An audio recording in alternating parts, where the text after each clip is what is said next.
हरिः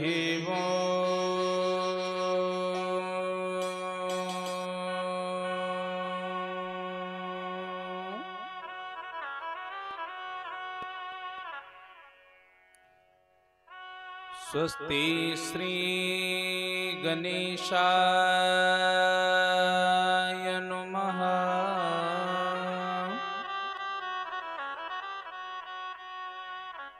स्वस्ति श्री गणेशाय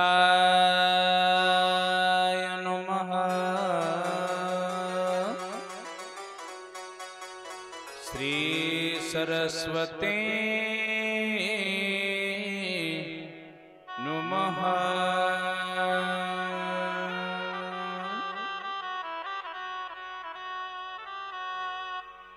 श्री माता पिता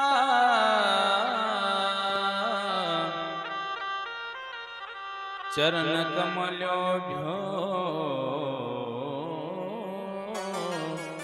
नमः।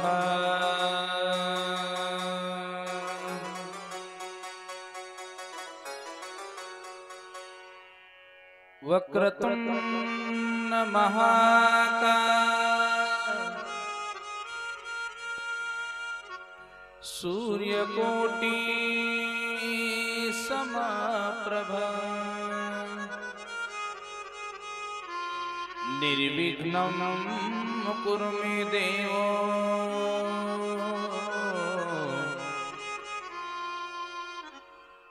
शुभकार्येषु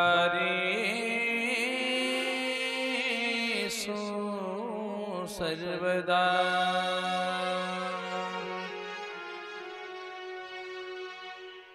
वंशी विभूषित करानवनीरदाभा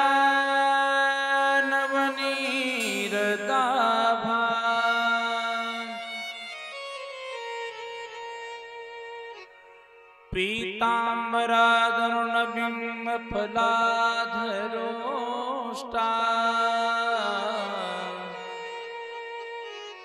पूर्णेन्दु सुंदर मुखादर बिंद नेत्रा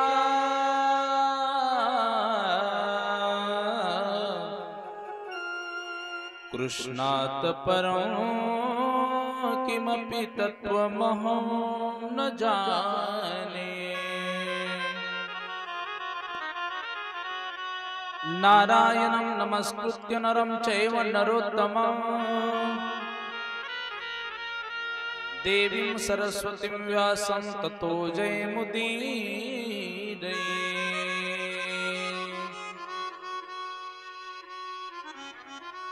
राधा मेरी माँ तू,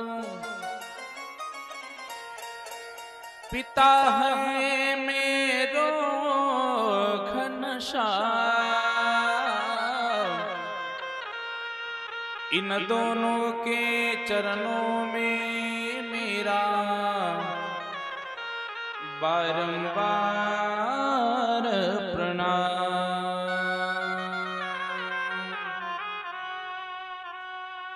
अखंड मंडलाकारं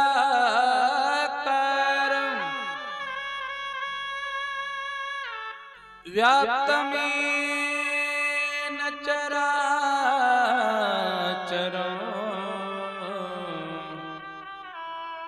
तत्पदं दर्शितं येन तस्मै श्री गुरुवे नमः। सरस्वती महाभागे विद्ये कमललोचनी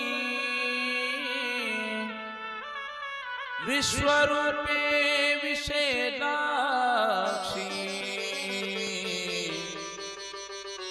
विद्यां देहि नमोस्तुते।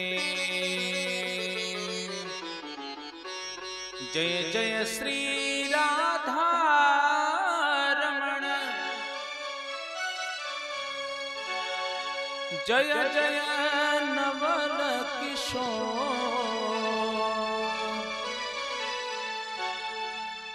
जय गोपी चित्त चोर प्रभु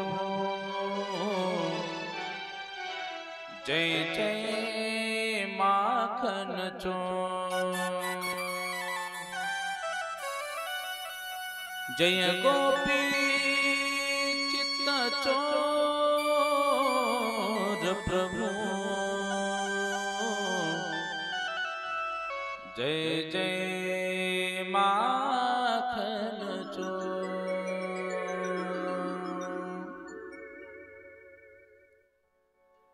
राधा राधा रटते जाय भव बाधा मिट जाय कोटि जन्म की आपदा श्री राधा नाम से जाय।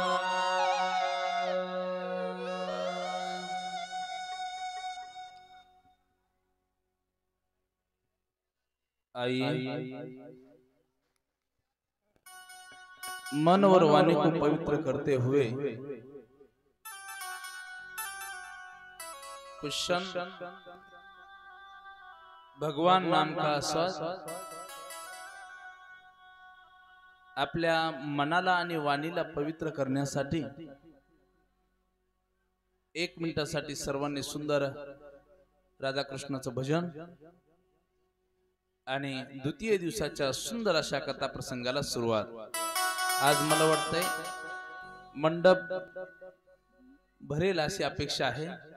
आज कोणीही कंटाळा करायचा नाही आणि मला माहिती आहे आज कोणाला उपवासही नाही। काय आहे सर्वांनी गोड अशी हाताने टाळी आणि सुंदर भगवंताचं नामस्मरण करायचे सर्वांनी एक साथ एक साथ।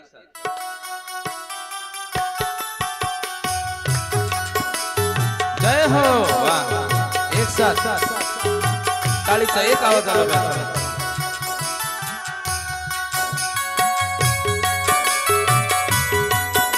वाह वाह पुरुष मंडळ आपला आवाज आला पाहिजे एक साथ टाळी।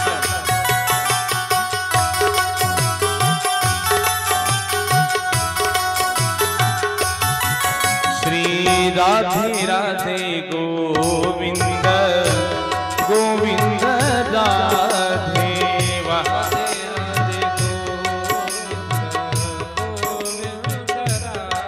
श्री राधे राधे गोविंद गोविंद राधे राधे राधे गोविंद गोविंद राधे गोविंद राधे गोपाल राधे गोविंद राधे गोपाल राधे गोविंद राधे गोपाल राधे ताली बाजू ताली एक साथ गोपाल राधे श्री राधे राधे गोविंद गोविंद राधे राधे राधे गोविंद गोविंद राधे ताली ताली एक साथ हरि बोल।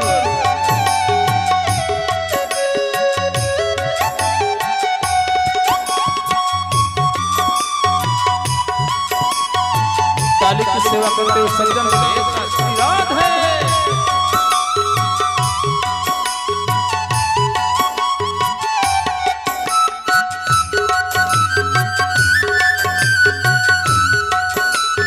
हरि बोल।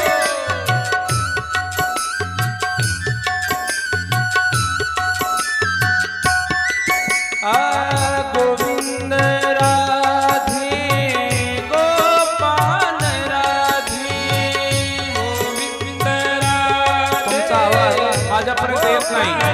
राधे गोविंद राधे गोपाल राधे गोविंद राधे गोपाल राधे गोविंद राधे गोपाल राधे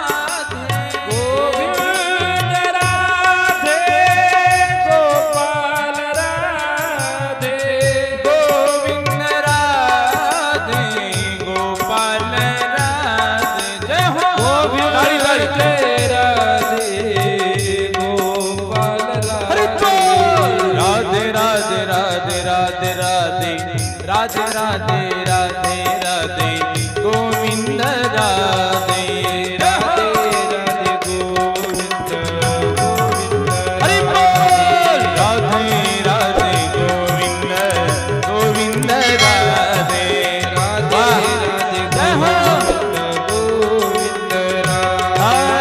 गोविंद राधे गोपाल राधे गोविंद राधे गोपाल राधे गोविंद राधे गोपाल राधे गोविंद राधे गोपाल राधे गोविंद राधे गोपाल राधे गोविंद राधे गोपाल राधे गोविंद राधे राधे गोपाल राधे गोविंद राधे गोपाल राधे राधे राधे राधे राधे हरि बोल राधे राधे गोविंद गोविंद राधे राधे राधे गोविंद राधे राधे गोविंद गोविंद राधे राधे राधे गोविंद गोविंद राधे गोपाल राधे गोविंद राधे गोपाल राधे गोविंद राधे गोपाल राधे गोविंद राधे गोपाल राधे गोविंद राधे गोपाल राधे गोविंद राधे गोपाल राधे गोविंद राधे गोपाल राधे हरि राधे हरि राधे राधे राधे राधे राधे राधे राधे राधे राधे राधे राधे राधे राधे राधे राधे राधे राधे ताड़ी ताड़ी ताड़ी ताड़ी ताड़ी ताड़ी ताड़ी ताड़ी राधे राधे राधे राधे जय जय श्री राधे जय जय श्री राधे जय जय श्री राधे श्याम वाह कालची उणीव आज भरून काढली बरं माता मंडळी. सामूहिक भजनाचा आनंद खूप काय आगळा वेगळा असतो. गोड असं भजन सर्वांनी केलं. माझ्या कृष्ण कन्याच्या आणि राधा राणीकडून तुम्हाला कोटी कोटी त्या ठिकाणी धन्यवाद. श्री राधे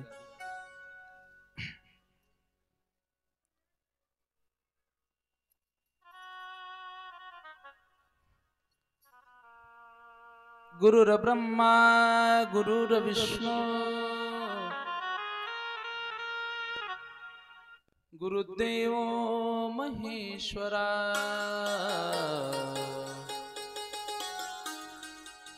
गुरु साक्षात परब्रह्म तस्मै श्री गुरुवे नमः. ओम नमो ज्याद्या वेद प्रतिपाद्या जय जयाजी सुसंवेद्या आत्मरूपा शरण शरण हनुमंता तुम्हारो रामदूता काय भक्ती चाचा वाटा मज दारा सुभटा.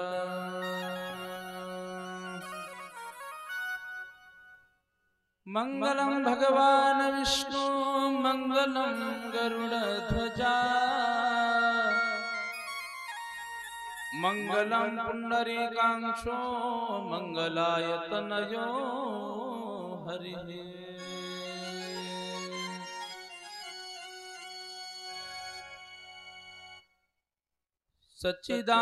सच्चिदानंद रूपाय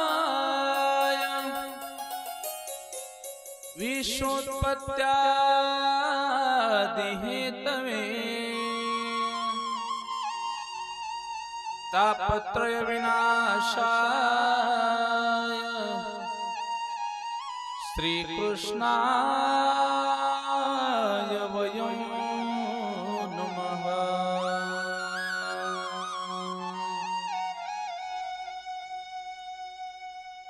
गिरिशिखरी किरीटापरी लहरी भगवा ध्वज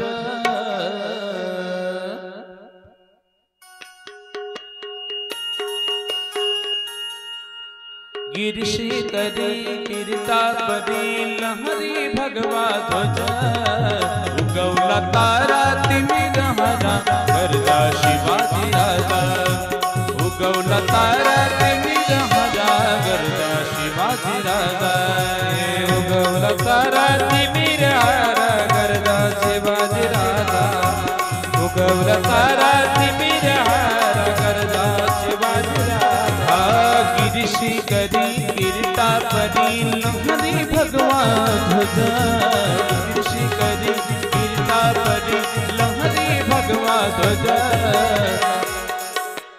उगवला तारा तिमिर हरा गरजा शिवाजी राजा उगवला तारा तिमिर हरा गरजा शिवाजी राजा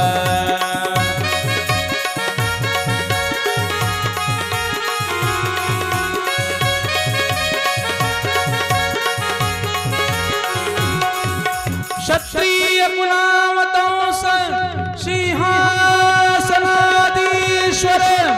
श्री श्री श्री श्रीमंत योगी छत्रपति शिवाजी महाराज की धर्मवीर संभाजी महाराज की भारत माता की बोलो रे भाई सब संतन की जय।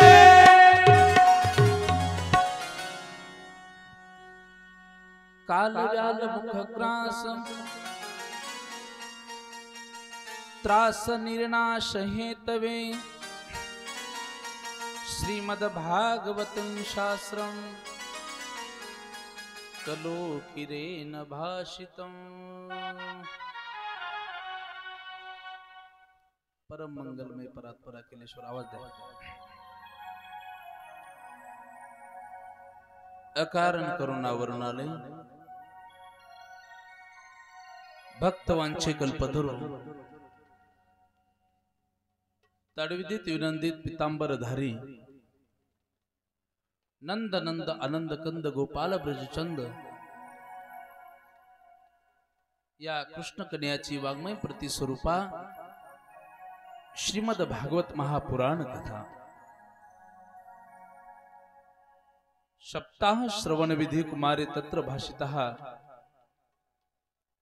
या नियमाला अनुसरून आज सुंदर अशा कथेचा कितवा दिवस दुसरा दिवस पवित्र अशा या वातावरणामध्ये गोड हनुमंतरायाच्या दरबारामध्ये कृष्ण कथेला प्रारंभ करत असताना ग्रामदैवता हनुमानजीला त्या ठिकाणी वंदन, महाराष्ट्राचं आराध्य दैवत तुळजाभवानी मातेला त्या ठिकाणी वंदन करूया। वेदांच्या प्रतिपादनेचा विषय असणाऱ्या ओंकाराला त्या ठिकाणी नमन।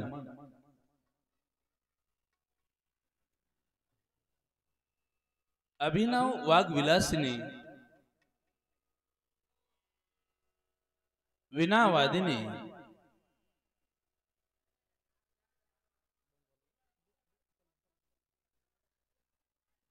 विश्वमोहिनी सरस्वती मातेला त्या ठिकाणी या ठिकाणी नमन। भारत मातेला त्या ठिकाणी नमन करूया। महाराष्ट्र त्या ठिकाणी शारदेला नमन।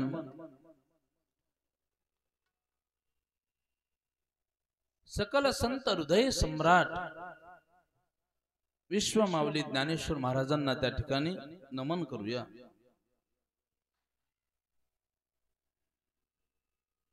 संत श्रेष्ठ जगद्गुरु तुकोबाराय यांना नमन। राष्ट्रमाता, राजमाता, धर्ममाता, लोकमाता जिजाऊ मा साहेबांना नमन। पुण्यश्लोक शहाजी राजांना नमन। महाराष्ट्राचं आराध्य दैवत, महाराष्ट्राचं जाणता राजा छत्रपती शिवाजी महाराजांना त्या ठिकाणी मानाचा मुजरा। धर्मवीर संभाजी महाराजांना ही मुजरा. भीष्माची प्रतिज्ञा, अर्जुनाची एकाग्रता, एकलव्याची गुरुभक्ती, हरिश्चंद्राची सत्यनिष्ठा, श्रावणाची मातृभक्ती इत्यादींच्या ठाई वसलेल्या गुणसंपदेचे दर्शन सुंदर अशा या भागवत महापुराणामध्ये होते. आपल्या पुण्यशलीला असणाऱ्या या हस्ते पिंपळगाव गावातील रेणुका मातेलाही त्या ठिकाणी वंदन. संत सावता महाराज यांनाही त्या ठिकाणी वंदन करूया आणि सुंदर अशा द्वितीय दिवसाच्या कथा प्रसंगाला सुरुवात करूया.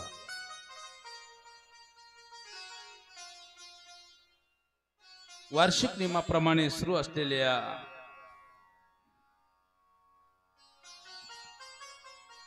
हस्ते पिंपळगाव गावामध्ये अखंड हरिनाम सप्ताह, या सप्ताहामध्ये दुपारच्या सत्रातील सुंदर अशी कृष्ण कथा या कथेची सेवा माझ्याकडे सर्वांनी सोपवलेली आहे. गावातील सर्व पंच कमिटी मंडळ, गावातलं सर्व तरुण मंडळ, विशेष करून माझ्या सर्व माता मंडळी आपल्या अथक परिश्रमामधून या ठिकाणी माझ्याकडे ही सेवा आलेली आहे. ती इमाने इतबारे आणि मनोभावे पूर्ण करण्याचा मी प्रयत्न करणार आहे. फक्त विनंती सर्वांना की कथा संपेपर्यंत कोणी हाताने टाळी वाजवायची, वाजवायची की नाही, आणि कथा संपेपर्यंत नामजप भजन काही म्हणायचं महाराज. गोड अशा भजनामध्ये रममान होऊन जायचं. त्या कृष्ण कन्याला प्राप्त करून घ्यायचं आहे. म्हणून करता आज जास्तीचा वेळ प्रस्तावनेमध्ये घालायचा नाही. गोड असं वातावरण आहे. सुंदर साऊंड सिस्टीम ज्यांची आहे, शिवाई मंडप, त्यांना मी मनापासून धन्यवाद देतो. गोड असा मनमोहक देखणा असा मंडप आहे त्यांचा. या सुंदर कथेसाठी ज्यांची संगीताची गोड अशी साथ आहे, असे माझे जिवलग जीवश्य कंठस्य मित्र असणारे हरिभक्ती परायण परम आदरणीय योगेशजी महाराज करंजीकर, त्याचप्रमाणे परममित्र आदरणीय संगीत विशारद वेणुनाथ महाराज सोनवणे, त्याचप्रमाणे हरिभक्त परायण ओम महाराज, या सुंदर मित्रांच्या सहकार्याने गोड अशी संगीता कथेला साथ त्यांची आहे. आणि आपलीची आज सगळ्यांची जी जास्तीची उपस्थिती आहे, या उपस्थितीने कार्यक्रमाला खूप मोठी अशी शोभा आलेली आहे. सर्वांच्या चरणी साष्टांग दंडवत करतो आणि सुंदर अशा द्वितीय दिवसाच्या कथा प्रसंगाला सुरुवात करूया. बोलो राधे राधे. काय आहे श्रीमद भागवत महापुराण महाराज? आमच्या जीवनामध्ये कथा ऐकून काय लाभ प्राप्त होणार आहे, याच्या आधी कोणी लाभ घेतलेला आहे काय, आणि कोणत्या विधीने हा विधी पार पाडायचा असतो, कशा पद्धतीने, याचं सुंदर चरित्र कालच्या शेवटच्या प्रसंगामध्ये आपण महात्म्य पाहत होतो. महात्म्याची कथा नियम आपण बघितले. या कथेच्या प्रभावाने भक्ती माता, ज्ञान वैराग्य यांना कशी मुक्ती भेटली हे आपण कालच्या प्रसंगामध्ये बघितलं. आपलं जीवन मंगलमय करणारी कथा जर कोणती असेल तर ती कृष्ण कथा आहे. अन्य जेवढ्या कथा आहेत, या कथेमधून वेगवेगळे फलश्रुती आहे, पण कृष्ण कथेने जीवनामध्ये सदैव त्या ठिकाणी आपल्याला कुठेही दुःख न उपभोगता सदैव सुखाची अनुभूती येते आणि आपण पवित्र राहतो. म्हणून करता ऐकावी श्रीमद भागवत महापुराण कथा, हरेल जीवनाची व्यथा, कृपा करील तो कृष्णनाथ. म्हणून सुंदर अशा या कथेमध्ये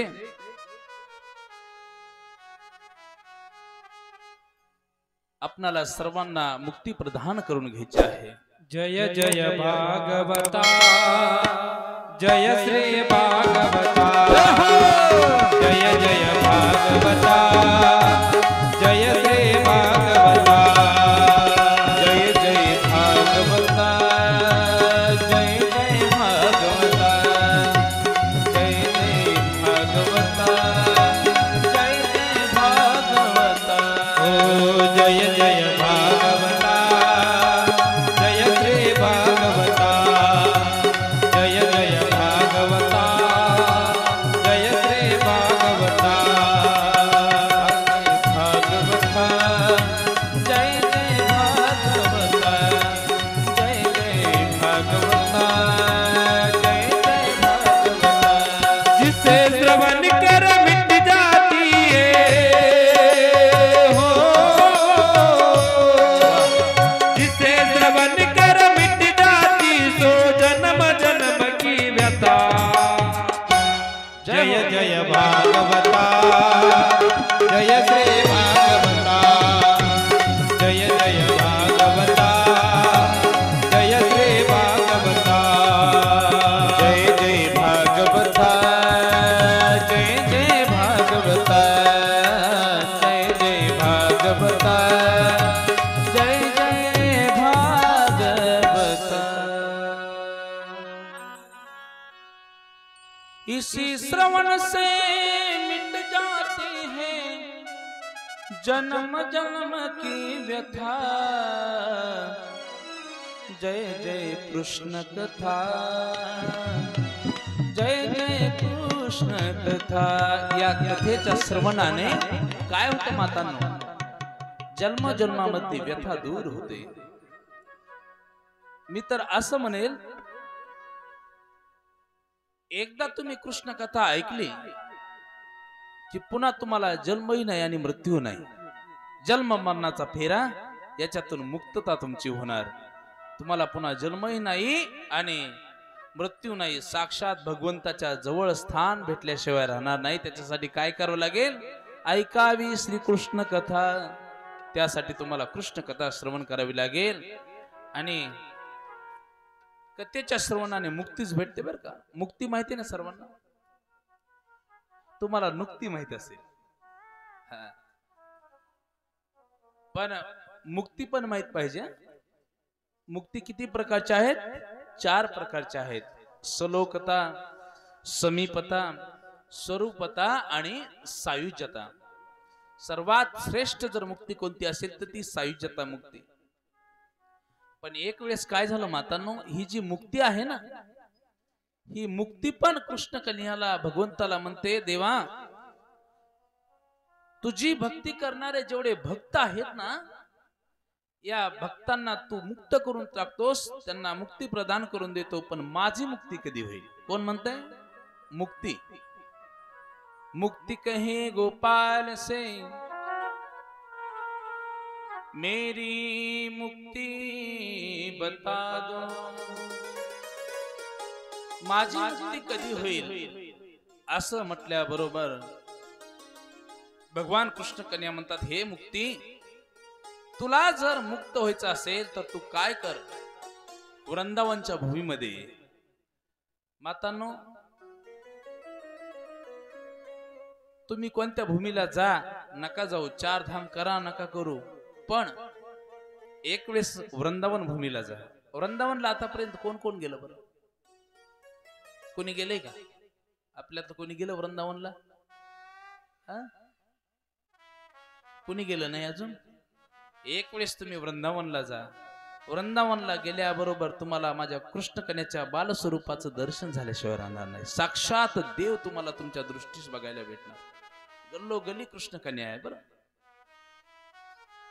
भगवान कृष्ण कन्हैया त्या मुक्तीला म्हणतात, हे मुक्ती, तू वृंदावनच्या भूमीमध्ये ये आणि तिथे आल्याच्या नंतर तिथली माती हातामध्ये घे, ऐका व्यवस्थित, आणि ती एक वेळेस तुझ्या कपाळाला लाव, तू पण मुक्त झाल्याशिवाय राहणार नाहीस. म्हणून करता आपल्याला जर मुक्त व्हायचं असेल ना, एकदा वृंदावनला जा, तिथलं रजकण हातामध्ये घ्या, बस तुम्हाला मुक्ती प्रदान झाल्याशिवाय राहणार नाही. बोलो राधे राधे. पाठीमागच्या महिला म्हणत असतील पुढच्यांनीच गुप्त गेलेलं आहे, आपल्याला काही घेणं देणं नाही. असं नाही, प्रत्येकाचा आवाज आला पाहिजे राधे राधे. तुमचा आवाज वृंदावनापर्यंत गेला पाहिजे. हा, म्हणून या सुंदर ज्ञान यज्ञासाठी आपण सर्वजण त्या ठिकाणी मनोभावे सेवा करत आहात. गावामध्ये ज्ञान यज्ञ बरं हा, कारण भाग्यानेच तो आपल्या हातून होतो. पूर्वजन्माची पुण्यही असेल आणि साक्षात कृष्णकन्या आपल्या गावामध्ये आलेले आहेत. अंतकरणामध्ये शुद्ध असं सर्वांच्या त्या भगवंताविषयी प्रेम आहे.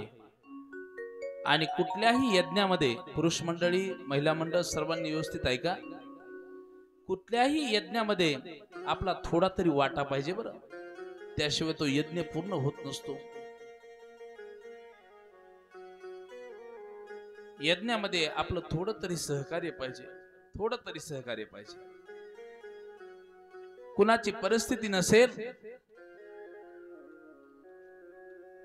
त्यांनी थोडं तरी दान करावं. दानाला विशेष महत्व सांगितलेलं आहे भागवत ज्ञान यज्ञामध्ये. कोणत्या स्वरूपामध्ये आपल्याकडून थोडं तरी या यज्ञामध्ये दान झालं पाहिजे, आर्थिक सहाय्य पण झालं पाहिजे. अहो, आपल्याकडे तरी त्या भगवंतानी भरपूर गोष्टी दिल्यात. एक उदाहरण तुम्हाला असं सांगेल, एक वेळेस एका कथेमध्ये संभाजीनगरच्याच भागामध्ये सुंदर कथा सुरू होती आणि सुंदर दानाविषयी मी महत्व सांगत होतो की अखंड हरिनाम सप्ताहामध्ये सर्वांनी आपोआपली देणगी द्या, सर्वांनी पट्टी द्या, सर्वांनी सहकार्य करा, कारण त्याशिवाय हा यज्ञ पूर्ण होत नाही. त्यावेळेस एक भिकारी माणूस एका छोट्याशा कापडामध्ये भरपूर अशी चिल्लर घेऊन माझ्या जवळ आला आणि म्हटलं, महाराज मी एका कोपऱ्यामध्ये बसून तुमची कथा ऐकत होतो, खरंच या भागवत ज्ञान यज्ञामध्ये थोडं तरी दान झालं पाहिजे. मला वाटतं की या यज्ञामध्ये माझ्याकडूनही दान व्हावं, म्हणून ही पुंजी तुमच्या हातात धरा. मी जी कमिटी मंडळ होतं त्यांना बोलवलं, म्हटलं हे बघा यांच्याकडे किती पैसे काय, हे तुम्हाला देणगी देऊ इच्छितात. तो म्हटला, महाराज दर दिवस मी 1 रुपया काढून ठेवतो देवाला देण्यासाठी. हे एका वर्षाचे 365 रुपये आजच्या या भागवत ज्ञान यज्ञाच्या या अखंड हरिनाम सप्ताहासाठी माझ्याकडून ही देणगी. मी म्हणतो त्या भिकारी माणसाला समजलंय काय की अखंड हरिनाम सप्ताह या ज्ञान यज्ञामध्ये आपलाही थोडा तरी वाटा पाहिजे. मी तर म्हणतो त्याच्यापेक्षाही भगवंताने आपल्याला जास्तीचं दिलेलं आहे. आपणही त्या ठिकाणी या ज्ञान यज्ञ सोहळ्यामध्ये सहकार्य केलं पाहिजे. बोलो राधे राधे. त्याशिवाय तो यज्ञ पूर्ण होत नाही. म्हणून करता आपण महात्म्य बघत होतो. कालच्या महात्म्याच्या कथेमध्ये सुंदर गोकर्ण उपाख्यानाची कथा आपण शेवटी श्रवण केलेली आहे. श्रवण करत असताना अर्धी कथा मी तुम्हाला सांगितली, काही थोडासा भाग राहिला होता. नैमिष्य नावाच्या अरण्यामध्ये सूत महाराज शौनकादिक ऋषींना 88,000 ऋषींना ही सुंदर कथा सांगतायत. ऋषीवर्यांनो ऐका, त्या आनंद नावाच्या घाटावरती काय झालं. सनकादिक महामुनी नारद महर्षींना पुरावा म्हणून सुंदर हे उपाख्यान सांगत होते. सांगू लागले, आत्मदेव नावाचा जो ब्राह्मण आणि धुंदुली नावाची त्याची पत्नी, त्याच्या जीवनामध्ये त्यांना 2 बाळ प्राप्त झाले, 2 मुलं. एक त्या धुंदुलीच्या बहिणीने आणून दिलेला मुलगा आणि गायीने सुंदर ज्या बाळाला जन्म दिला ना, ते 2 बाळ, त्या दोन्ही बाळांचा नामकरण विधी पार पाडला आणि आपण कथा संपवली. इथपर्यंत चालतो ना. तुम्ही सांगत जा बरं, कारण कधी कधी माझ्याही लक्षात राहत नाही, वयामानाने नाही लक्षात राहत. बोलो राधे राधे. ऐका, इथपर्यंत चालू होतो ना आपण. तर ते दोन्ही असणारे मुलं कले कलेने मोठे होऊ लागले. आणि मोठे होत असताना जो गोकर्ण होता तो परम ज्ञानी बनलेला आहे. आणि जो धुंदुकारी होता तो खूप वाईट वागू लागला, मांस भक्षण करू लागला. जातीने ब्राह्मण आहे आणि मांस भक्षण करतो, लोक नाव ठेवू लागले. आत्मदेवाला वाईट वाटायचं. अरे, कुठल्याही कुटुंबामध्ये एक लक्षात असू द्या, सगळ्यात मोठी जर आपली संपत्ती कोणची असेल तर आपले मुलं जर चांगले वागले तर त्या आई वडिलांना खूप आनंद वाटत असतो. तीच सगळ्यात मोठी संपत्ती असते. तुम्ही किती संपत्ती कमवून घ्या, कमवून ठेवा, आणि तुमचे मुलं जर वाईट वागत असतील तर तुमच्या संपत्तीला झिरो किंमत आहे. बोलो राधे राधे. म्हणून आपली जी संतती आहे ना, यांना योग्य संस्कार लहान वयामध्ये दिले पाहिजे. म्हणून करता आत्मदेवाला थोडं दुःख वाटायचं, अरे माझा मुलगा वाईट वागतो, आणि एक माझा दुसरा मुलगा जो आहे हा खूप माझ्यावरती प्रेम करतो, दर दिवस त्या ठिकाणी गायत्री मंत्र म्हणतो, दर दिवस माझं दर्शन घेतो. आई वडील जर सात्विक असतील ना मातांनो, तर त्यांच्या पोटी जन्मलेलं बाळ पण सात्विकच असतं बरं. शुद्ध बीजा पोटी फळे रसाळ गोमटी. धुंदुकारी मांस भक्षण करायचा. लहान लहान बाळ जर असे खेळत असतील ना मंदिराच्या समोर, तर तो सगळ्यांना एकत्र बोलून घ्यायचा आणि एखाद्या विहिरीमध्ये ढकलून द्यायचा. एवढं वाईट कृत्य करायचं. एके दिवशी धुंदुली आणि आत्मदेव घरामध्ये बसलेले आहेत. ही संधी त्यांनी सापडली आणि दोघांनाही म्हणू लागला, तुम्ही कमवलेली संपत्ती कुठे आहे, लवकर सांगा, नाही तर मी दोघांनाही मारून टाकेन. असं म्हटल्याबरोबर आत्मदेवाला वाईट वाटलं. आत्मदेव उठतात, घराच्या बाहेर दूरवर जाऊन थोडस थांबतात. तेवढ्यामध्ये गोकर्ण नावाचा मातांनो दुसरा जो मुलगा होता ना, सात्विक होता, ज्ञानी होता, तो आपल्या पिताश्रींच्या जवळ येतो, दर्शन घेतो आणि पिताश्रींना म्हणतो, कोणती तुम्हाला चिंता लागली, तुमच्या डोळ्यातून अश्रू का येतात, काय झालं तुम्हाला सांगा. तेव्हा आत्मदेव म्हणतात, अशा घरात राहणं मला आवडत नाही. दर दिवस हा धुंदुकारी मांस भक्षण करतो, मदिरा सेवन करतो आणि नाही त्या शब्दामध्ये आम्हाला बोलतो. तेव्हा गोकर्णाने आपल्या पिताश्रींना आत्मदेवाला गुह्य असं ज्ञान त्या ठिकाणी सांगितलेलं आहे. त्या ज्ञानाला गोकर्ण गीता असं म्हणतात. बोलो राधे राधे. भगवान श्रीकृष्णाने अर्जुनाला 700 श्लोकामध्ये गीतेचा उपदेश केला आहे, बरोबर आहे. पण गोकर्णाने ते दिव्य असं ज्ञान फक्त 3 श्लोकामध्ये आपल्या पिताश्रींना दिलं. देहस्ति मांसरुधिरेभिमितं त्यजत्वं जाया सुतादिषु सदा ममता विमुञ्च पश्यानिशं जगदिदं क्षणभङ्गनिष्ठं वैराग्य रागरसिको भवभक्ति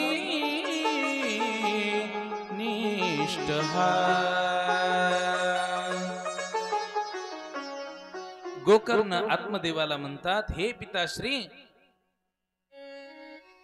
माझे पुत्र, माझं घर, माझी श्री, हा मायामोह तुम्ही सोडून द्या आणि वनामध्ये तुम्ही निघून जा. वनामध्ये गेल्याच्या नंतर भगवंताच्या दशम स्कंद भगवंताचं जे बाल स्वरूपाचं वर्णन दशम स्कंदामध्ये आहे, अशा भागवत महापुराणाचं तुम्ही चिंतन करत करत देह त्याला समर्पित करून टाका. आपल्या मुलाने त्या ठिकाणी हे संपूर्ण सांगितलं आणि पुन्हा त्या ठिकाणी गोकर्ण म्हणतात, पिताश्री हा संसार कसा आहे, असार आहे. संसारामध्ये तुम्ही सुख सापडताल, पण कधीही तुम्हाला सुख सापडणार नाही. सदैव दुःखच आहे संसारामध्ये. मग तुम्ही म्हणाल महाराज, सदैव जर संसारामध्ये दुःख असेल तर आम्ही संसार करायचा की नाही? संसार जरूर तुम्ही करायचा, पण संसारामध्ये जीवन व्यतीत करत असताना, जगत असताना आपण कमळाच्या फुलाप्रमाणे राहायचं. कसं राहायचं? कमळाचं फुल त्या ठिकाणी जर 1 महिनाभर पाण्यामध्ये ठेवलं मातांनो आणि पुन्हा जर काढलं तर कुठलाही पाण्याचा त्याला स्पर्श झालेला नसतो. संसारात तशा पद्धतीने राहायचं. त्याच्यामध्येही आपल्याला सुख उपभोगता येतं. संसार करत असताना कधी अखंड हरिनाम सप्ताह आहे गावामध्ये, जवळच्या गावात कधी धार्मिक कार्यक्रम आहे, तिथे तुम्ही जाऊन बसा, सगळं दुःख तुम्ही विसरून जाता. इथे फक्त आनंदाचं दान आहे. भगवंताच्या कथेमध्ये त्या ठिकाणी कुठल्याही गोष्टीची आठवण आपल्याला होत नाही. खरा श्रोता जो असतो ना, तो कथेमध्ये बसल्याच्या नंतर त्याला खरंच कुठलीच आठवण होत नाही. आणि जे कथा ऐकायची म्हणून आलेले आहेत, ऐकायची म्हणून ऐकायची, पूर्ण लक्ष त्याच्यावरती केंद्रित नाही. ते शरीराने इथं बसलेले असतात, पण सगळं मन घरीच असतंय. शेतात हे काम राहिले, ते काम राहिले, घरातलं पण थोडंफार काम राहिले, कथा सुटली की लवकर जाऊन ते काम करायचं. म्हणजे शरीराने इथं बसली आणि सगळं मन कुठे? घरी आहे. कथे नाही चित काय मांडी आले प्रेत, काय मांडी आले प्रेत, काय मांडी आले प्रेत. हा कथे नाही चित काय मांडी आले प्रेत, काय मांडी आले प्रेत, काय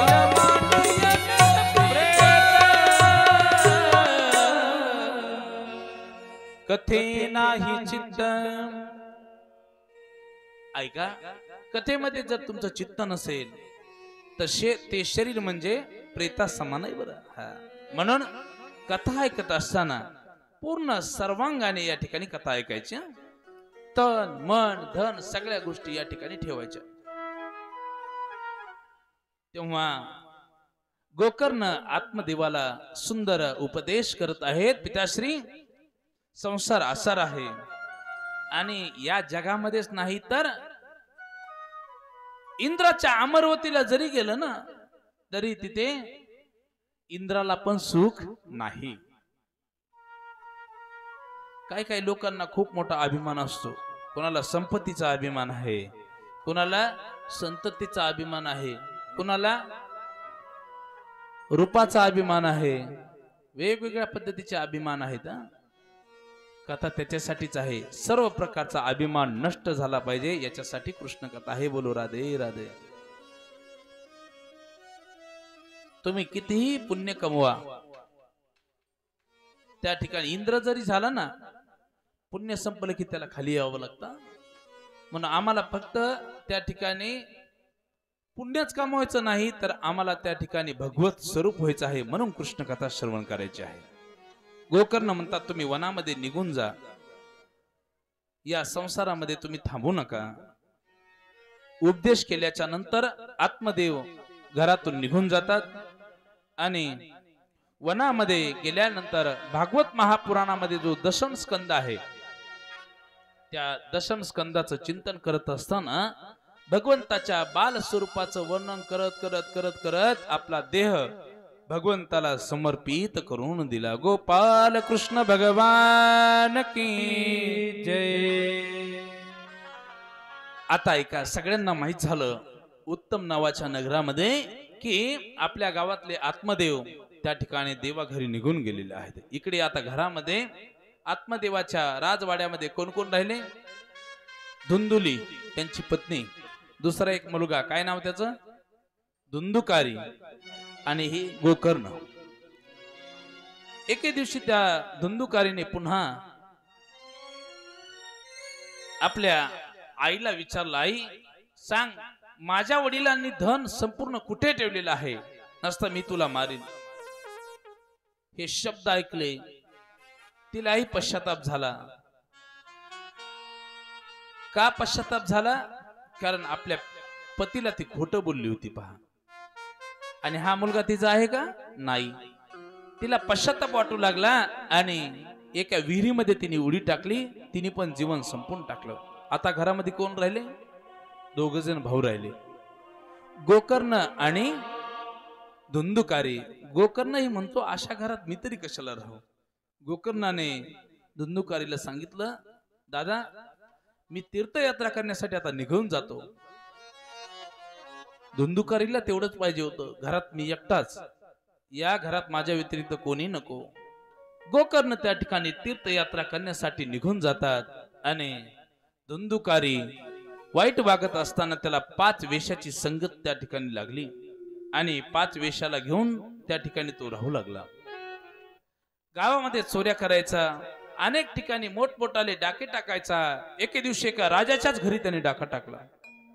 या 5 वेशांना माहित झालं की राजाच्या घरी यांनी चोरी केली. उद्या जर राजाने याला पकडलं तर याच्या सोबत आपल्यालाही त्या ठिकाणी सुळावरती जावं लागेल. म्हणून करता रात्रीच्या समयाला या 5 वेश्यांनी मनामध्ये विचार केला की आपण याला आज मारून टाकायचं. खूप मदिरा पाजली सुरुवातीला. एका खूप मोठ्या पलंगाला दोरीने त्याला बांधलं. त्या ठिकाणी सर्वत्र दोऱ्या बांधल्या, त्याला फाशी देऊ लागल्या, पण तो काही लवकर मरेना. लवकर मरत नाही. काय करावं काय नाही समजेना. शेवटी जळते निखारे जे असतात ना, लाकूड जाळल्याच्या नंतर जो इस्तो होतो, खूप मोठ्या टोपलीमध्ये इस्तो आणला, त्याच्या मुखावरती तो टाकला आणि तडफड तडफड तडफड करत करत करत करत त्याचा त्या ठिकाणी मृत्यू झाला. तो धुंदुकारी मरण पावला. त्याच ठिकाणी त्याला पुरून टाकलं आणि त्या 5 वेशा निघून गेल्या. 1 दिवस झाला, 2 दिवस झालं, 3 दिवस झाले. गावकरी म्हटू लागले, अरे हा धुंदुकारी कुठे गेला, त्या 5 वेशा कुठे गेल्या. सगळा वृत्तांत त्यांना नंतर समजला. उडत उडत उडत उडत ही बातमी त्या ठिकाणी गोकर्ण जो तीर्थयात्रा करत होता त्याच्या कानावरती ही बातमी पोहोचली. आणि बातमी पोहोचल्यानंतर त्याच्या नावे अनेक ठिकाणी त्याने त्या ठिकाणी पिंडदान केलेलं आहे. आई वडील त्याच्या नावे अन्नदान केलं, पण याची काही मुक्ती त्या ठिकाणी झाली नाही. जो धुंदुकारी होता तो पिशाच्च्या योनीला गेला आणि तीर्थयात्रा करत करत करत करत गोकर्ण पुन्हा गावामध्ये आला. आल्यानंतर आपल्या घराकडे राजवाड्याकडे जातो. त्या राजवाड्यामध्ये प्रवेश केला. प्रवेश केल्याबरोबर वेगवेगळ्या पद्धतीचे आवाज येऊ लागले. हत्तीचा आवाज येऊ लागला, कुत्र्याचा आवाज येऊ लागला, मांजरीचा आवाज येऊ लागला, सिंहाचा आवाज येऊ लागला. कोण आहे असं म्हणून हातामध्ये त्यांनी पाणी घेतलं. ज्या दिशेने आवाज येत होता त्या दिशेने त्या ठिकाणी फेकून दिलं. तेवढ्यामध्ये तो धुंदुकारी मनुष्यवाणीने बोलू लागला, हे दादा, मी तुझा भाऊ धुंदुकारी. मी आईला त्रास दिला, पिताश्रींना त्रास दिला, नव्हे नव्हे तुलाही त्या ठिकाणी घराच्या बाहेर हाकलून दिलं आणि 5 वेशाची मला संगत लाभली. मी पिशाच्च्या योनीमध्ये गेलो, त्यांनी मला मारून टाकलं. पण दादा, माझा उद्धार होईल असं काहीतरी तू कर. त्यावेळेस गोकर्ण म्हणतो, तू मरण पावला याची बातमी मला समजली, पण तुझ्या नावे मी अनेक ठिकाणी विधी त्या ठिकाणी केल्या, तरी तुझा उद्धार का झाला नाही. त्यावेळेस धुंदुकारी म्हणतो, हे दादा, अरे माझा उद्धार झाला असता, पण मी थोडं पाप नाही केलं. जन्मल्यापासून ते मृत्यूपर्यंत मी पापच करत गेलो. म्हणून जगातला एक नंबरचा पापी जर कोण असेल तर तो मी आहे. माझा सहजासहजी उद्धार होऊ शकत नाही, पण माझी तुला प्रार्थना आहे, विनंती आहे, काहीतरी उपाय म्हणून तू माझा उद्धार होईल असं कार्य कर. ठीक आहे असं म्हणून गोकर्ण त्या ठिकाणी दुसऱ्या दिवशी पहाटे सकाळी उठतात. गावामध्ये सगळ्यांना विचारत आहेत तेव्हा सूर्यदेवाची आराधना केली आणि सूर्यदेवाने आकाशवाणीद्वारे सांगितलं, हे गोकर्णा, तुझ्या भावाचा उद्धार करून घ्यायचा असेल तर तुला एक शास्त्र त्या ठिकाणी लावं लागेल, भागवत शास्त्र. सुंदर भागवत कथा करावी लागेल. त्या कथेच्या श्रवणाने पठणाने तुझ्या भावाचा उद्धार होऊन जाईल. अशी आकाशवाणी ऐकली आणि आकाशवाणी ऐकल्याबरोबर त्या गोकर्णाने सुंदर कथेचं नियोजन केलं. कथेचं नियोजन केल्यानंतर त्या ठिकाणी सुंदर मंडप आहे. अनेक लोकांना निमंत्रित केलं. पशु पक्षी प्राणी सगळी कथा ऐकायला आले बरं. आणि त्या कथेच्या मंडपामध्ये एक बांबूची काठी होती. पहा, आपण वेळू म्हणतो, बांबू म्हणतो, माहिती सर्वांना. सप्त गाठीची एक काठी ती त्या असणाऱ्या मंडप मध्ये होती. त्या बांबूच्या काठीमध्ये या पिशाच योनीमध्ये असणाऱ्या धुंदुकारीने प्रवेश केला. पहिल्या दिवशीची सुंदर अशी कथा सुरू झाली. कथा संपत आली आणि पहिल्या दिवशीची कथा संपल्यानंतर गोकर्णाने सुंदर नाम गजर केला. गोपाल कृष्ण भगवान की जय म्हटल्याबरोबर जे 7 गाठीची काठी होती त्यातली वरची एक गाठ फट दिशेने फुटली. एक गाठ फुटली. सगळ्यांची नजर त्या काठीकडे गेली, काय झालं म्हणून. पुन्हा दुर्लक्ष केलं सर्वांनी. दुसऱ्या दिवशी तसाच नामगजर झाला. शेवटी दुसऱ्या दिवशी दुसरी गाठ फुटली. तिसऱ्या दिवशी तिसरी गाठ, चौथ्या दिवशी चौथी, पाचव्या दिवशी पाचवी, 6व्या दिवशी 6वी आणि 7व्या दिवशी 7वी गाठ फुटल्याबरोबर दिव्य असा मनुष्याकृती त्या ठिकाणी धुंदुकारी समोर उभा राहिलेला, हात जोडले आणि तेवढ्यामध्ये भगवंताचे पार्षद सुंदर असे विमान घेऊन आले आणि धुंदुकारी त्या ठिकाणी त्या विमानामध्ये बसत असताना गोकर्ण नावाच्या भावाला कोटी कोटी धन्यवाद देतो. हे गोकर्णा, माझा उद्धार करण्यासाठी तू सुंदर कथेचं नियोजन केलंस. आज भगवंताचं विमान मला नेण्यासाठी आलं. मला वाटतं 7 दिवस आपणही जर अशी कथा ऐकली तर आपल्यालाही काय विमान येईल की नाही. कोण कोण विमानामध्ये बसणार. तुम्ही सगळे विमानामध्ये बसल्यानंतर पुढच्या वर्षीच्या सप्ताहात पाहायचेत ना माता मंडळी. ऐका, गोकर्णाने भगवंताच्या पार्षदांना सांगितलं, आम्हाला का त्या विमानामध्ये तुम्ही बसवत नाही.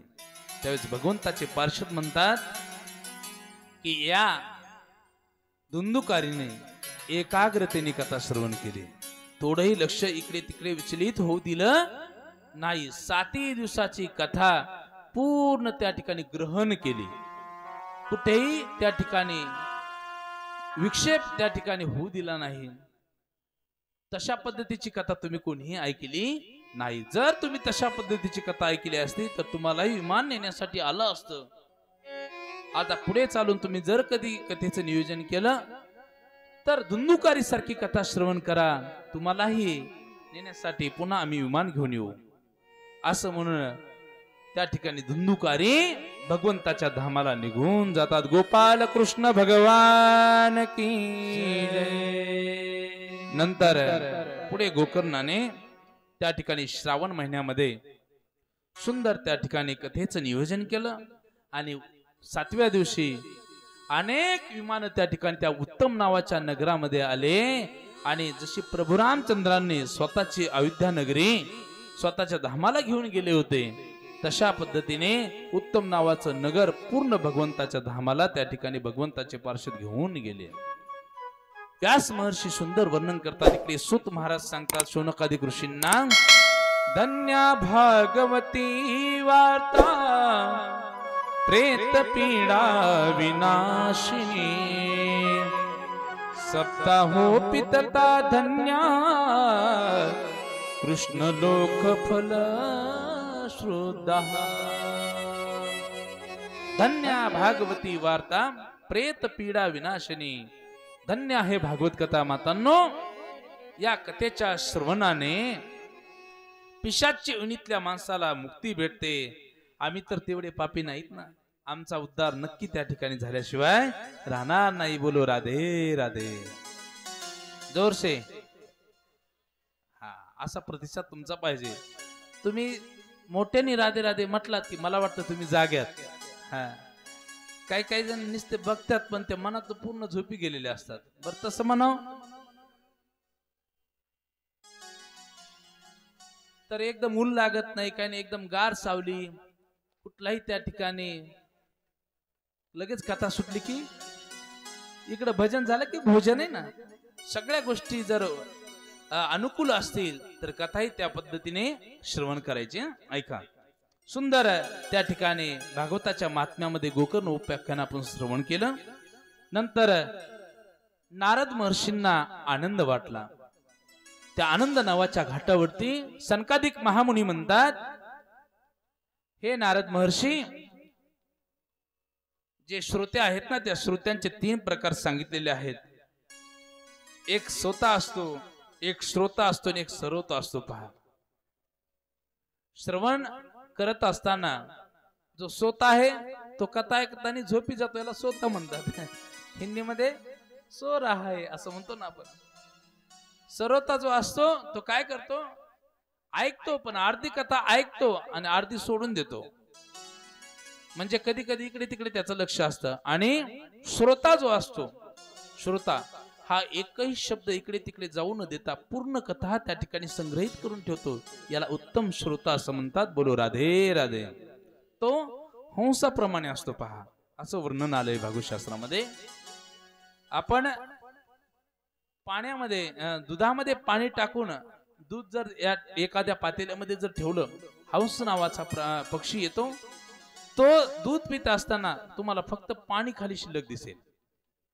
दूध थोडंही दिसणार नाही तशा पद्धतीचा श्रोता असावा त्यांनी काय करायचं आहे पूर्ण कथा संग्रहित करून ठेवायची आहे असे श्रोत्याचे वेगवेगळे प्रकार सांगितले कथा ऐकत असताना पुन्हा एक नियम सांगितला काय की शक्यतो 7 दिवस उपवास करावा कसा उपवास करावा 3 प्रकारचे उपवास सांगितले आपला उपवास खूप वेगळा असतो पहा आपला उपवास जर सांगितला तर तो उपवास नसतो तो उपवास शब्दाचा अर्थ काय आहे मातांनो पुरुष मंडळी उपवास उपवास शब्दाचा अर्थ असा होतो भगवंताच्या एकदम जवळ जाणं भगवंताच्या एकदम जवळ जाणं याला उपवास म्हणतात तुम्ही म्हणाल कसं ज्या वेळेस कथा कीर्तन ऐकत असताना पोटामध्ये जर थोडंसं अन्न असेल तर झोप येत नाही मन इकडे तिकडे विलक्षित होत नाही भगवंताची भक्ती जी आहे दृढ मनामध्ये राहते भगवंताच्या जवळ जाणं याला उपवास म्हणतात मग उपवासाचे 3 प्रकार या ठिकाणी सांगितले कथा ऐकत असताना शक्यतो फलाहार करून उपवास करावा ते जर कोणाला जमत नसेल तर त्यांनी काय करावं दोन्ही टाइम फराळ करावी तेवढ्यावरही जमत नसेल तर एक टाइम फराळ करावी एक टाइम त्या ठिकाणी आपण दर दिवसचं भोजन जसं करतो तसं भोजन करावं आणि काही काही म्हणतील महाराज आम्हाला हे पण नाही जमत कारण आम्ही शेतकरी वर्ग आहे 3 टाइम भोजन केलं तरी चालतं पण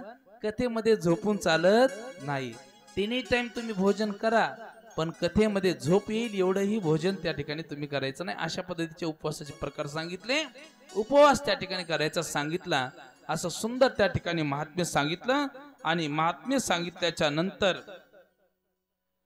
शेवटी सांगितलं ज्यांना संकल्प विधी पार पाडायचा आहे कुठली तरी घरामध्ये पीडा आहे ती पीडा गेली पाहिजे त्याच्यासाठी भागवत कथा लावायची आहे ज्यांना पुत्रप्राप्तीसाठी आहे घरातला एखादा व्यक्ती निघून गेले त्याचा उद्धार व्हावा याच्यासाठी कथा लावायची आहे त्यांच्यासाठी महिने सांगितले पहा आषाढ श्रावण भाद्रपद कार्तिक अशा महिन्यामध्ये सुंदर कथेचं त्या ठिकाणी नियोजन करायचं आहे अशा पद्धतीचं आणि शेवटी सांगितलं विवाहामध्ये लग्नामध्ये जेवढा आपण थाटमाट करतो ना मातांनो काय लग्नामध्ये जेवढा थाटमाट करतो तेवढा थाटमाट या भागवत ज्ञानयज्ञ सोहळ्यामध्ये केला पाहिजे. चिंगूसपणा करून चालत नाही, आळस त्या ठिकाणी कथेमध्ये चालत नाही, चिकटपणा सोडून द्यावा लागतो. माझी भाषा समजते सगळ्यांना? हे आपल्या खेड्यातले शब्द आहेत. इथे सडळ हाताने सर्व गोष्टींनी त्या ठिकाणी मदत करायची असते, आनंद घ्यायचा असतो, उत्साहाने त्या ठिकाणी राहावं लागतं. असे या भागवताचे नियम सप्ताह विधीचे सांगितले आणि भागवताचं महात्म्य याच ठिकाणी समाप्त केलं. गोपाल कृष्ण भगवान की जय. हे भागवताचं महात्म्य सनकादिक महामुनीने नारद महर्षींना भगवंत स्वधामाला गेल्याच्या नंतर 260 वर्षांनी सांगितलं. बरं, किती? 260 वर्षांनी. आता जी कथा तुम्हाला शुकदेव परीक्षित राजाचा संवाद मी तुम्हाला सांगणार आहे, त्या शुकदेवांनी परीक्षित राजाला ही कथा भगवंत स्वधामाला गेल्याच्या नंतर फक्त 30 वर्षांनी सांगितली. आणि गोकर्णाने आत्ता धुंदुकारीला जी भागवत महापुराणाची कथा सांगितली पूर्ण, ही भगवंत स्वधामाला गेल्याच्या नंतर 230 वर्षांनी सांगितली. अशा पद्धतीचं चरित्र महात्म्याचं समाप्त झालं. आणि महात्म्याचं चरित्र समाप्त झाल्याच्या नंतर आता आपल्याला भागवत महापुराणाच्या प्रथम स्कंदामध्ये प्रवेश करायचा आहे. किती स्कंद सांगितले तुम्हाला मी? 12 स्कंद आहेत. 12 स्कंद युक्त असणारं भागवत महापुराण आहे. आणि हे 12 स्कंद कसे आहेत मातांनो? ऊस माहितीये सर्वांना? ऊसाच्या 10-12 कांड्या, एकदम वरची कांडी वाड्याकडली किती गोड असते? सगळ्यात गोड तीच असते ना? तीच गोड असते ना सगळ्यात? नाही महाराज, ती थोडीशी कशी लागते? तुरट लागते, कमी गोड असते ती. त्याच्या खालची थोडीशी गोड लागेल, त्याच्या खालची अजूनही थोडी, त्याच्या खालची खूपच गोड लागेल, एकदम शेवटची. असंच हे त्या ठिकाणी 12 कांड्याचं असणार भागवत महापुराण आहे. आज प्रथम स्कंद आहे, उद्या त्याच्या द्वितीय स्कंद. राहिलेल्या 6 दिवसात पूर्ण आपल्याला काय करायचे आहेत? हे 12 स्कंद घ्यायचे आहेत. जेव्हा कृष्ण कन्या मंडपामध्ये येईल ना, त्यावेळेस आपण शेवटच्या कांडीकडे जाणार आणि शेवटच्या दिवशी शेवटची कांडी त्या ठिकाणी तो रस आपण चाकणार आणि स्वतः कृष्ण रूप आपण सर्वजण होणार. बोलो राधे राधे.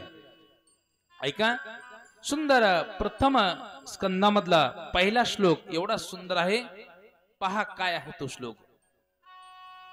जन्माद्यस्य यतोऽन्वयादितरश्चार्थेषु भिज्ञस्वराट् तेने ब्रह्महृदायादि कवये मुह्यन्ति सूरयः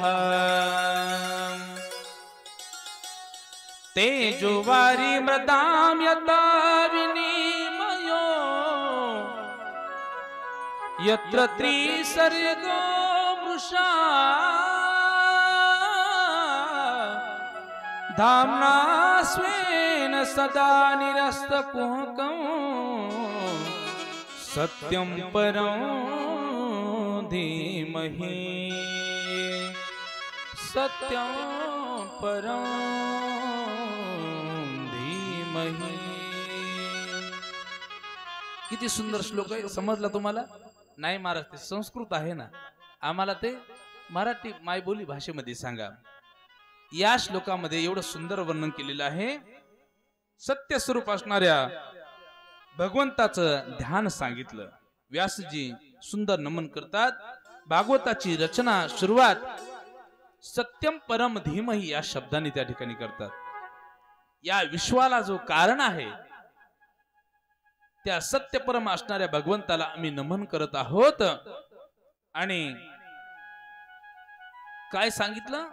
कुठल्या देवतेचं नाव घेतलं नाही बरं. सत्यम परम धीमहि म्हटले. शिवम परम धीमहि, रामम परम धीमहि, हनुमंताय परम धीमहि, असं कुठल्याही देवतेचं नाव घेतलं नाही. कशामुळे नाव घेतलं नसेल? कारण का इथे कथा ऐकायला आलेले जेवढे श्रोते मंडळी आहेत ना, कुणी रामाचे भक्त असतील, कुणी कृष्णाचे असतील, कुणी त्या ठिकाणी देवीचे भक्त असतील, कुणी हनुमंतरायाचे भक्त असतील, म्हणून कोणालाच राग येऊ नये म्हणून काय सांगितलं? आपल्या भारतीय संस्कृतीमध्ये वेगवेगळ्या देवतात, खूप देवता आहेत. प्रत्येक जण वेगवेगळ्या पद्धतीचे उपवास करतात की नाही? करतात का नाही? सोमवार आपला कशाचा असतो?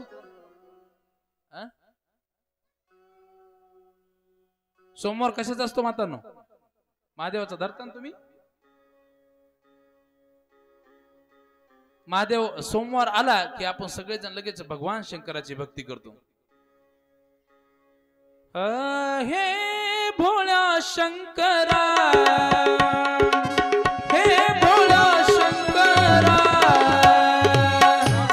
भोळ्या शंकरा, हे भोळा महादेवा, आवड तुला बेलाची, आवड तुला बेलाची, बेलाच्या पानाची, हे भोळा शंकरा, हे भोळा महादेवा. ही भक्ती आपली कधीची? सोमवारची भक्ती आहे. सोमवार आपला काही काही महिला तर मी असं बघितलं 7 उपवास करतात. ते एक दिवशी मला एक म्हातारी भेटली आणि दर दिवस विचारलं ना, म्हटलं ना आजी चला जेवायला, ती म्हणायची महाराज मला उपवास आहे. सोमवार पासून ते कथा संपेपर्यंत शनिवार पर्यंत मी विचारलं, म्हातारी एक दिवस काय म्हटली नाही मी जेवायला येते म्हणून. दर दिवस काय म्हणायची, मला उपवास आहे. 7 मी म्हणलं अगं गौऱ्या पुढे गेल्या तुझ्या, आता कशाला उपवास करते? तरी पण ती उपवास सोड. काही काही जण उपवास करतात. 7 दिवस उपवास करायचा नाही मातांनो कधीच. तुम्ही कोणताही उपवास केला, कोणत्याही देवतेची आराधना जरी केली ना, तरी ती भक्तीच आहे. सर्वांचं तत्व फक्त माझा भगवंत आहे. वेगवेगळ्या नावाने तो नटलेला आहे. सोमवारची भक्ती आपण भगवान शंकराची करतो. पुन्हा मंगळवार येतो आणि मंगळवारची भक्ती काय असते आपली? अनादि निर्गुण प्रगटनी भवानी, अनादि निर्गुण प्रगटली भवानी, अनादि निर्गुण प्रगटली भवानी, अनादि निर्गुण प्रगटली भवानी. मोह महिषासुर मर्दन लागोनी, मोह महिषासुर मर्दन लागोनी, ओ मोह महिषासुर मर्दन लागोनी, मोह महिषासुर मर्दन लागोनी. त्रिविध तपाची करावया गाडणी, भक्ता लागे तू पावाशी निर्वाणी. जय हो आईचा जोगवा जोगवा मागे उधे उधे उधे, आईचा जोगवा जोगवा मागे आईचा जोगवा जोगवा मागेन, आईचा जोगवा जोगवा मागे. हा एकच कडवं बाजार. कारण सगळे कडवे जर घ्यायचे म्हटलं, जर त्या देवीचा भक्त एखादा जर उठला तर पूर्ण आपल्याला त्या भक्ताला सावरा लागेल. होतं ना काही काय भरपूर कथेच्या ठिकाणी असं झालेलं आहे. कारण का देवीचे भक्त लवकर शांत बसत नाहीत, त्यांची इच्छा पूर्ण करावी लागते.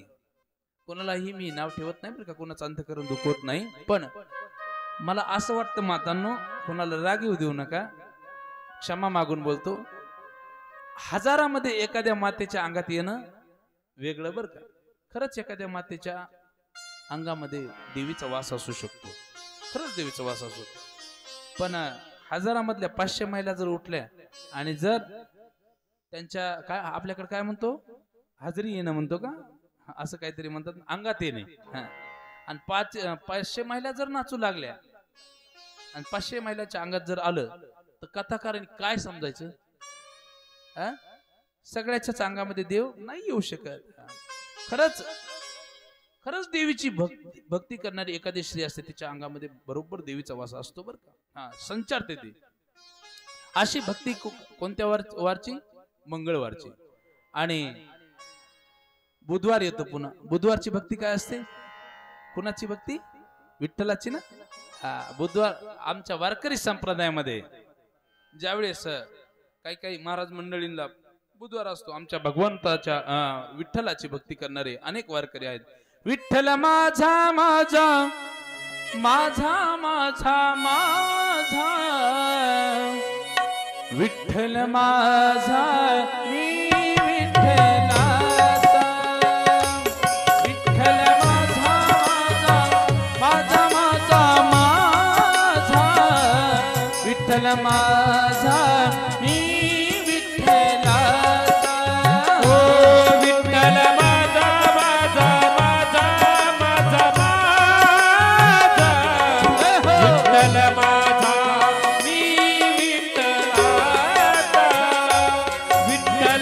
टाळी माझा माझा माझा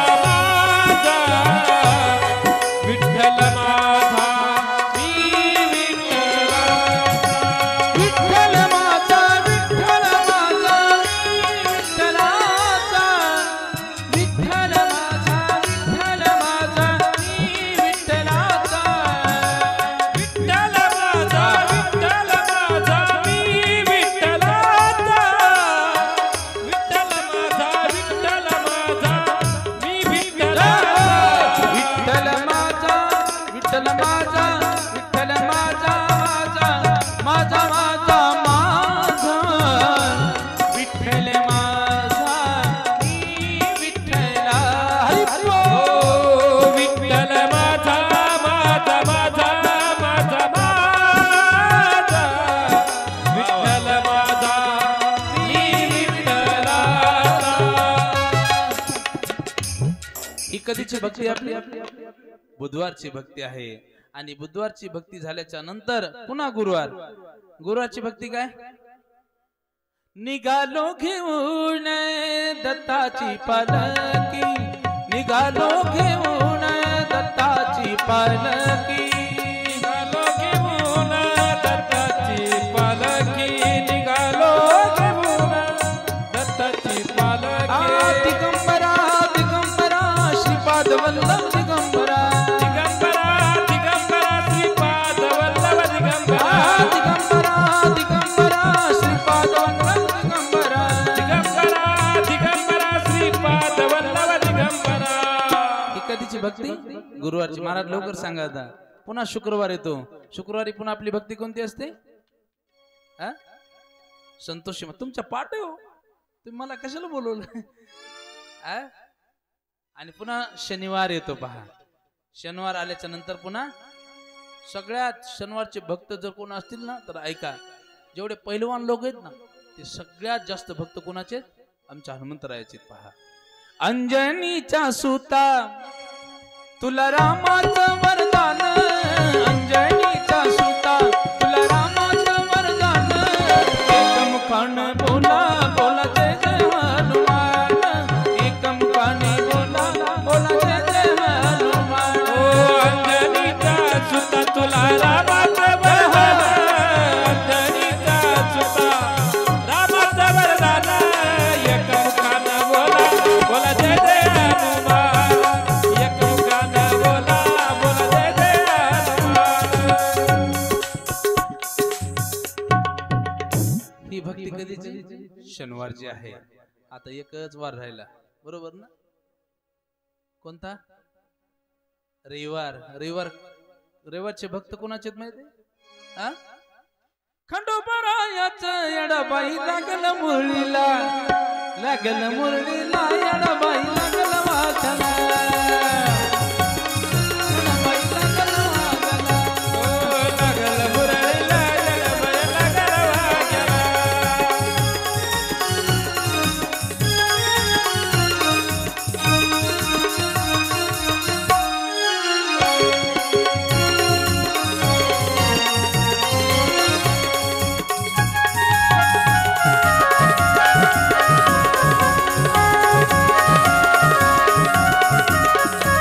कडचे जुरचा छान पैछान मल्हारीचं राहण पैरान.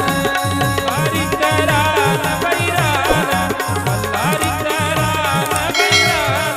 पावतो नवसाना खंडोबा पावतो नवसाना पावतो नवसाला खंडोबा पावतो नवसाला.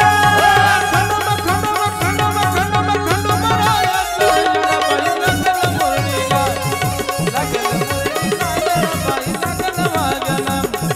लागल मुरळीला येडाबाई लागल वाजना. कोणचे भक्त ते? आणि प्रत्येक घरामध्ये आपल्या महाराष्ट्रामध्ये विवाह झाल्यानंतर आपल्याला जेजुरीला जावं लागतं ना. त्या ठिकाणी हे जे 7 वार आहेत ना प्रत्येक जण वेगवेगळ्या त्या ठिकाणी देवतेचे भक्त आहेत. पण सगळ्यांचं तत्व जर काय असेल तर साक्षात तो माझा भगवंत आहे. म्हणून व्यास महर्षींनी प्रथम स्कंदामध्ये प्रथम श्लोकामध्ये मंगलाचरण करत असताना सत्य स्वरूप असं त्या ठिकाणी शब्द प्रयोग केलेला आहे आणि सुंदर त्या ठिकाणी नमन केलेलं आहे. सर्व ठिकाणी असणारं तत्व त्या ठिकाणी भगवंताचं आहे आणि सत्यस्वरूप भगवंताला नमस्कार केल्याच्या नंतर या ग्रंथामध्ये निष्काम परमधर्माचं निरूपण जे प्रतिपादित केलेलं आहे त्या निरूपणाला व्यास महर्षी सुरुवात करतात. लक्ष द्या मातांनो, हा ग्रंथ तुम्हाला मी सांगितलं वेदरूपी कल्पवृक्षाचं पिकलेलं फळ आहे आणि या फळाला शुक नावाच्या एका पोपटाची चोंच लागलेली. लक्ष द्या मातांनो, आता इथून पुढची कथा थोडीही विसरू द्यायची नाही. पोपट माहिती ना तुम्हाला? पोपट, हो, विनोद महाराज पोपट माहिती का? जुने पोपट नाही म्हणत मी, नवीन अलीकडे आलेला पोपट आहे पहा.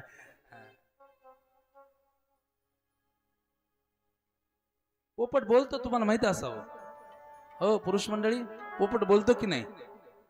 काही काही भविष्य सांगणारी माणसं असतात पहा, त्यांच्यापाशी पण तो पोपट असतो. पण या पोपटाला संस्कृत मध्ये शुक असा शब्द आहे बरं का. हा, तर भागवत शास्त्र जे आहे ना, हे शास्त्र वेदरूपी कल्पवृक्षाचं पिकलेलं फळ आहे. त्या वृक्षाला ते असताना शुक नावाच्या पोपटाची त्याला चोंच लागली. एखाद्या पेरूचं झाड आहे मातांनो, त्याच्यावरती हिरवा पेरू, थोडासा गाबूळ आहे, त्याला एखाद्या पोपटाने जर चोंच मारली, तो पेरू तुम्ही तोडा आणि नंतर त्या ठिकाणी खा. किती गोड लागतो, खूप गोड लागतो की नाही? हे तर भागवत शास्त्र एवढं सुंदर फळ आहे, याला शुकदेव नावाच्या पोपटाची चोंच लागली. किती याच्यामध्ये गोडी निर्माण झाली असेल. तुम्ही म्हणाल मग महाराज ते फळ पिकल्यानंतर खाली पडल्यानंतर फुटलं नाही का? तर ऐका, चिंतनीय भाग आहे. तुमच्याकडे श्रोते पण खूप सुज्ञ आहेत. ऐका, ते फळ फुटलं नाही. का फुटलं नाही त्याचं कारण तुम्हाला सांगेल. सर्वप्रथम हे फळ जे आहे विष्णूच्या मुखामधून निघालं. ऐकताय ना?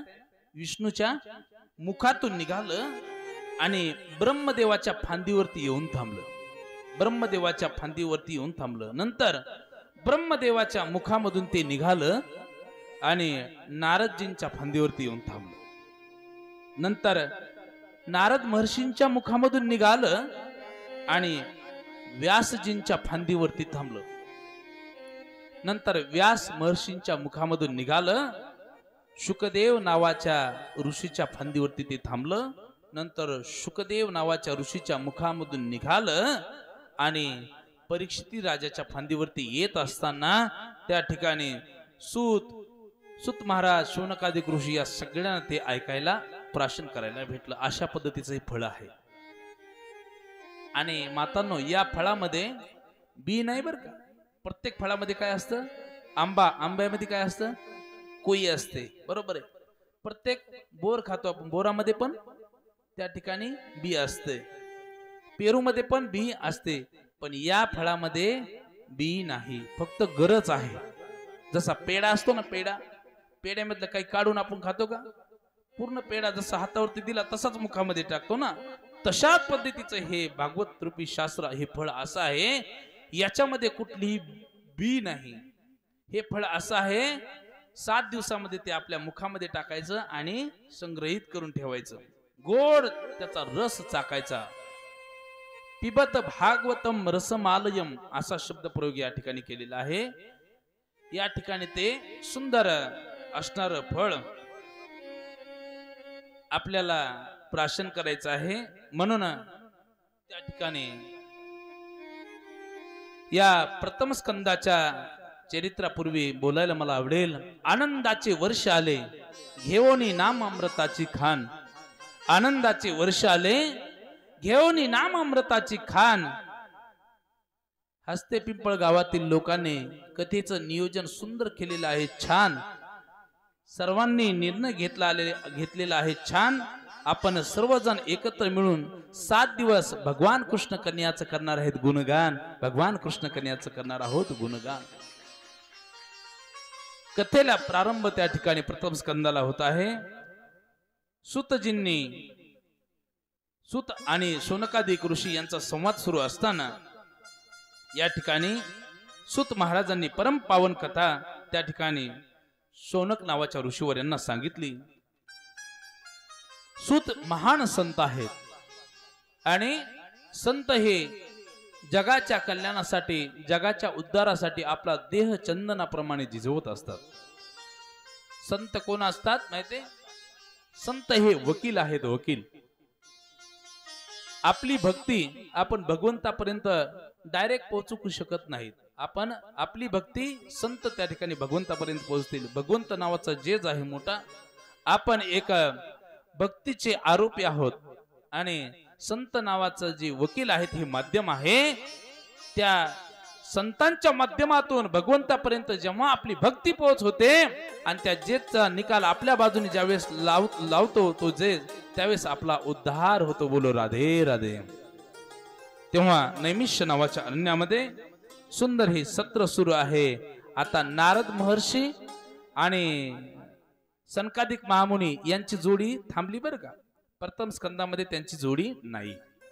नैमिष्य नावाच्या अरण्यामध्ये आता सूत महाराज आणि शौनकादिक ऋषी यांची जोडी आहे. सूत नावाचे जे ऋषी आहेत ना मातांनो, ते वयाने मोठेत, वयाने कसे छोटेत. आणि शौनक नावाचे जेवढे ऋषी आहेत ना ते वयाने म्हणजे कथा सांगणारे वयाने छोटे आहेत आणि ऐकणारे वयाने आपलं हे असंच आहे ना. बोलो राधे राधे. सूत नावाचे ऋषी हे एकदम छोटे आहेत. सुंदर त्या ठिकाणी कथा सांगत असताना शौनक नावाच्या ऋषीवर्यांनी सुरुवातीला काही प्रश्न विचारलेत. गुरुजी आम्हाला त्या ठिकाणी सांगा, जीवाचं परम कल्याण कशाने होईल? पहिला प्रश्न विचारला मातांनो. काय विचारला? जीवाचं परम कल्याण कशाने होईल हे प्रश्न लक्षात ठेवा.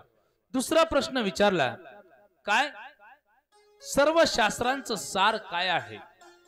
जेवढे शास्त्र आहेत ना सर्व शास्त्रांचं सार काय आहे? तिसरा प्रश्न विचारला, भगवंताच्या अवताराचं प्रयोजन काय आहे? चौथा प्रश्न विचारला, भगवंताने किती अवतार या पृथ्वी तलावरती घेतले? आणि शेवटचा एक प्रश्न विचारला, भगवंत स्वतःच अवतार कार्य संपून त्या ठिकाणी त्यांच्या धामाला निघून गेल्यानंतर धर्म कोणाला शरण गेला? असे किती प्रश्न विचारले? 5. पहिला प्रश्न कोणता विचारला? कोणता विचारला? महाराज तुम्ही डबल सांगा, तुमच्या लक्षात राहिलं नाही म्हणजे मला वाटतं माझी भाषा तुम्हाला समजत नाही. मी मराठीच बोलतोय. क्या बात आहे. वा, असे श्रोते पाहिजे की जीवाचं परम कल्याण कशाने होईल हा पहिला प्रश्न आहे. बरं, हे 5 प्रश्न विचारल्यानंतर सूतजींना खूप आनंद झाला. पाठीमागे व्यवस्थित आवाज येतोय का ऐकायला? चलबिचल होत नाही ना? बळभाऊ तिकडं तुम्ही आता आले काय? सुरुवातीपासून आहेत ना? इकडे पुढे बघा, मावशी पुढे बघा. माग काही जर म्हटलं काय आलं की लगेच सगळ्यांची नजर होते. असं नाही करायचं. चला, हे 5 प्रश्न विचारले आणि 5 प्रश्न विचारल्यानंतर सूतजींना खूप मोठा आनंद झाला आणि सूतजी म्हणतात, मी भाग्यवान आहे, तुमच्यासारखे श्रोते मला लाभले, तुमच्यासारखे प्रश्न विचारणारे श्रोते मला लाभले, हे माझं मी परम भाग्य समजतो. आता भगवंताची दृढ जी भक्ती आहे ना, या भक्तीमध्ये तुमच्या सोबत मलाही आनंद घेता येईल. म्हणून सूतजींना आनंद झाला आणि सूतजी स्वतःच्या गुरुजींना म्हणजेच शुकदेवांना नमन करून या प्रश्नांचं उत्तर सांगतायत. काय उत्तर सांगतायत ते सुंदर चरित्र आपल्याला बघायचं आहे. पण 1 मिनिट सर्वांनी त्या ठिकाणी भगवंताचं नाम भजन करायचं आणि या सुंदर प्रश्नांचे उत्तर आपल्याला सर्वांना ऐकायचे आहेत. सगळ्यांनी सुंदर गोड भजन करायचं आहे. आता नवीन थोडं भजन घेऊया. तुमच्या पाठच असणार आहेत भजन, वेगवेगळे नाम जप तुम्हाला आम्ही शिकवणार आहे अजून 5 दिवसामध्ये. जय जय राधा रमण हरि बोल, जय जय राधा रमण हरि बोल, जय जय राधा रमण हरि बोल, जय हो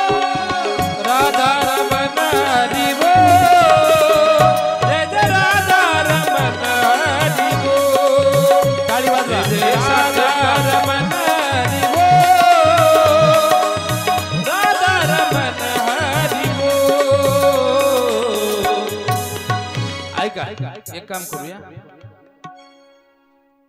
हे भजन घेणार आपण आणि भजन घेतल्यानंतर आपण एक ब्रेक देऊ थोडा, चालेल? एका सुंदर हे भजन म्हणायचं, जे सुंदर भजन म्हणतील त्यांना सर्वांना, जे जे भजन म्हणतील त्यांना चाय भेटल. मला माहिती आहे सुंदर जे जे भजन म्हणतील त्यांना सुंदर चहा भेटणार. आणि हा चहा काय असला तसला पाण्याचा चहा नाही, सुंदर दुधाचा एकदम छान पैकी अमृततुल्य चहा सर्वांना भेटेल. म्हणून गोड भजन करायचंय. पण काय होतं, भजन म्हणत असताना तुमचा आवाज माझ्यापर्यंत येत नाही. आम्ही पुढे म्हणू आणि तुम्ही पाठीमागे म्हणा आणि तुमचा आवाज आमच्यापर्यंत पोहोचला पाहिजे. म्हणून कोणीही त्या ठिकाणी लाजायचं नाही आणि आकाशवाणीच्या केंद्रासारखं करायचं नाही.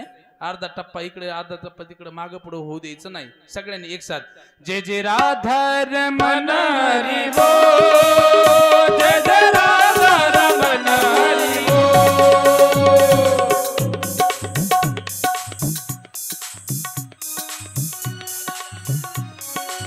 येईल आवाज थोडा.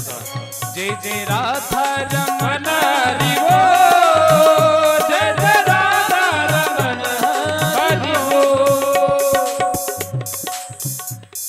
थोड़ा जोर और जोर से.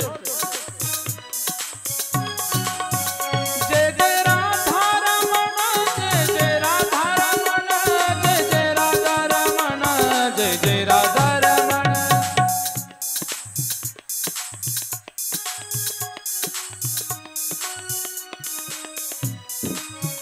जय जय राधा रमण, जय जय राधा रमण, जय जय राधा रमण, जय जय राधा रमण.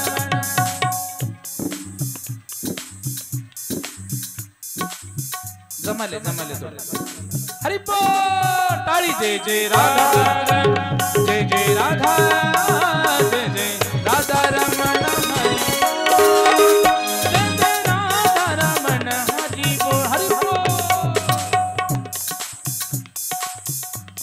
वा वा,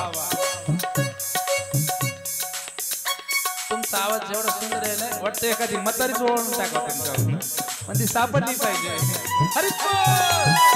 तारी, तारी, तारी.